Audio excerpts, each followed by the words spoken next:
আপুনি চাকৰি প্ৰত্যাশীৰ লগতে ভ্ৰমণ বিলাসীও নেকি? যদি হয় তেন্তে আপোনাৰ বাবে ওলাইছে এটা বিশেষ চাকৰি। এই চাকৰিৰ বাবে প্ৰয়োজন নাই কোনো বিশেষ যোগ্যতা তথা অৰ্হতাৰো। মাত্ৰ আপুনি 6 মাহ পেয়সীৰ লগত থাকিব লাগিব এটা দ্বীপত।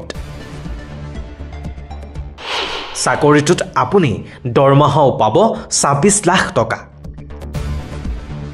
বহুতে কোনো কাম নকৰাকৈয়ে টকা উপাৰ্জন কৰিব বিচাৰে, আনহাতে কিছুমানে ভ্ৰমণক নিজৰ উপাৰ্জনৰ উৎস হিচাপে গঢ়ি তুলিব বিচাৰে। একে সময়তে কিছুমানে এনেকুৱা এটা কাম কৰিব বিচাৰে য'ত কাম বেছিও নাথাকে আৰু ঠাইখন উৎকৃষ্ট, লগতে টকাও যাতে ভাল হয়। গতিকে আজি আমি আপোনালোকক এনে এটা চাকৰিৰ খালী পদৰ বিষয়ে ক'বলৈ ওলাইছোঁ। আচলতে স্কটলেণ্ডত এনেকুৱা এটা উৎকৃষ্ট চাকৰিৰ প্ৰস্তাৱ আহিছে। স্কটলেণ্ডৰ এটা দ্বীপৰ বাবে এজন মেনেজাৰৰ সন্ধান চলি আছে। আটাইতকৈ ডাঙৰ কথাটো হ'ল এই চাকৰিটোৰ বাবে বুজন পৰিমাণৰ ধন দিয়া হ'ব আৰু বিশেষ অৰ্হতাৰো প্ৰয়োজন নাই। স্কটিছ ৱাইল্ড লাইফ ট্ৰাষ্টে হাণ্ডা দ্বীপৰ বাবে এজন মেনেজাৰ বিচাৰিছে।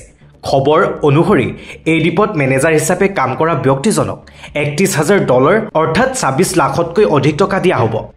এই চাকৰিটো প্ৰথম 6 মাহৰ বাবে ঠিকাভিত্তিকভাৱে দিয়া হ'ব। ইমান বৃহৎ পৰিমাণৰ ধন দিয়াৰ লগতে বিশেষ মেনেজাৰজনক ইয়াত এটা ঘৰো দিয়া হ'ব।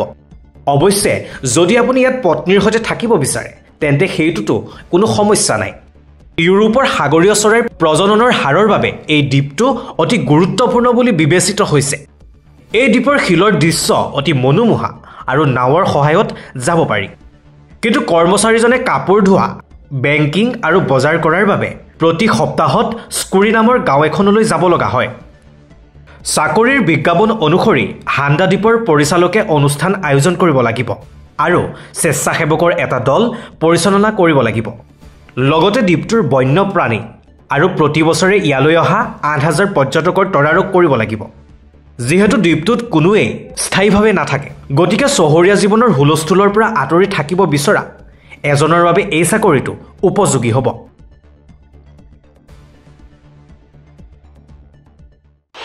আপুনি চাকৰি প্ৰত্যাশীৰ লগতে ভ্ৰমণ বিলাসীও নেকি? যদি হয় তেন্তে আপোনাৰ বাবে ওলাইছে এটা বিশেষ চাকৰি। এই চাকৰিৰ বাবে প্ৰয়োজন নাই কোনো বিশেষ যোগ্যতা তথা অৰ্হতাৰো। মাত্ৰ আপুনি 6 মাহ পেয়সীৰ লগত থাকিব লাগিব এটা দ্বীপত। চাকৰিটোত আপুনি দৰমহাও পাব 26 লাখ টকা। বহুতে কোনো কাম নকৰাকৈয়ে টকা উপাৰ্জন কৰিব বিচাৰে, আনহাতে কিছুমানে ভ্ৰমণক নিজৰ উপাৰ্জনৰ উৎস হিচাপে গঢ়ি তুলিব বিচাৰে। একে সময়তে কিছুমানে এনেকুৱা এটা কাম কৰিব বিচাৰে য'ত কাম বেছিও নাথাকে আৰু ঠাইখন উৎকৃষ্ট, লগতে টকাও যাতে ভাল হয়। গতিকে আজি আমি আপোনালোকক এনে এটা চাকৰিৰ খালী পদৰ বিষয়ে ক'বলৈ ওলাইছোঁ। আচলতে স্কটলেণ্ডত এনেকুৱা এটা উৎকৃষ্ট চাকৰিৰ প্ৰস্তাৱ আহিছে। স্কটলেণ্ডৰ এটা দ্বীপৰ বাবে এজন মেনেজাৰৰ সন্ধান চলি আছে। আটাইতকৈ ডাঙৰ কথাটো হ'ল এই চাকৰিটোৰ বাবে বুজন পৰিমাণৰ ধন দিয়া হ'ব আৰু বিশেষ অৰ্হতাৰো প্ৰয়োজন নাই। স্কটিছ ৱাইল্ড লাইফ ট্ৰাষ্টে হাণ্ডা দ্বীপৰ বাবে এজন মেনেজাৰ বিচাৰিছে। খবৰ অনুসৰি এই দ্বীপত মেনেজাৰ হিচাপে কাম কৰা ব্যক্তিজনক $31,000 অৰ্থাৎ 26 লাখতকৈ অধিক টকা দিয়া হ'ব। এই চাকৰিটো প্ৰথম 6 মাহৰ বাবে ঠিকাভিত্তিকভাৱে দিয়া হ'ব।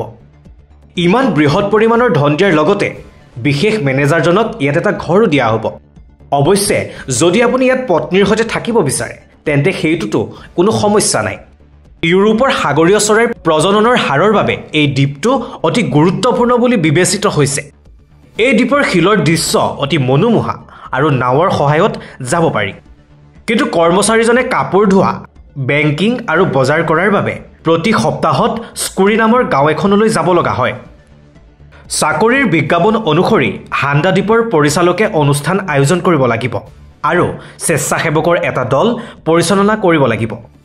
লগতে দ্বীপটোৰ বন্যপ্ৰাণী আৰু প্ৰতি বছৰে ইয়ালৈ অহা 8,000 পৰ্যটকৰ তদাৰক কৰিব লাগিব। যিহেতু দ্বীপটোত কোনোৱেই স্থায়ীভাৱে নাথাকে, গতিকে চহৰীয়া জীৱনৰ হুলস্থুলৰ পৰা আঁতৰি থাকিব বিচৰা এজনৰ বাবে এই চাকৰিটো উপযোগী হ'ব।